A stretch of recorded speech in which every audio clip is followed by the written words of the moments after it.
Welcome to my 90 days hair growth challenge. আর আজ হচ্ছে ডে 4 ছিল একটা হেভি রেনি ডে, তাই সারাদিন কোনো কিছু করিনি, চুলকে কোনোভাবে ডিস্টার্ব করিনি। বেসিক্যালি একটা বান বানিয়েই রেখেছিলাম সারাদিন। তো এখন আমি করছি আমার নাইট হেয়ার কেয়ার রুটিন।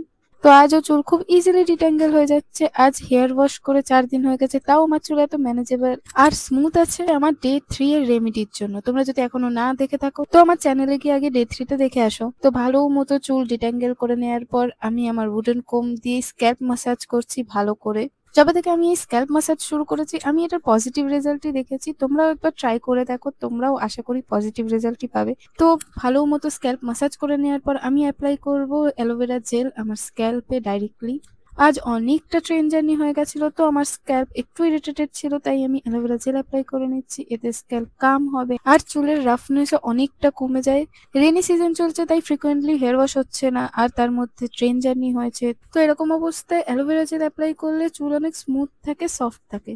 তো ভালো মতো স্ক্যাল্পে অ্যালোভেরা জেলটা অ্যাপ্লাই করে নিয়েছি, বিশেষত ক্রাউন এরিয়াতে আর হেয়ার লাইন্সে। আর তারপর মাসাজ করব। প্রথমে আঙুল দিয়ে মাসাজ করার পর উডেন কোম দিয়ে আলতো হাতে মাসাজ করে নেবো। বেশি চাপ দেবো না, নইলে হেয়ার ফল হতে পারে। আর তারপরে আমি বেঁধে নেবো চুলটা। প্রথমে একটা লুজ পনি আর একটা লুজ ব্রেড, যেটা আমার সাধারণত নাইট হেয়ার স্টাইল হয়। তোমরা যারা আমাকে ফলো করছো আশা করি এটা বুঝতেই পেরেছো, আমি এই হেয়ার স্টাইলটাই করে থাকি রাতে।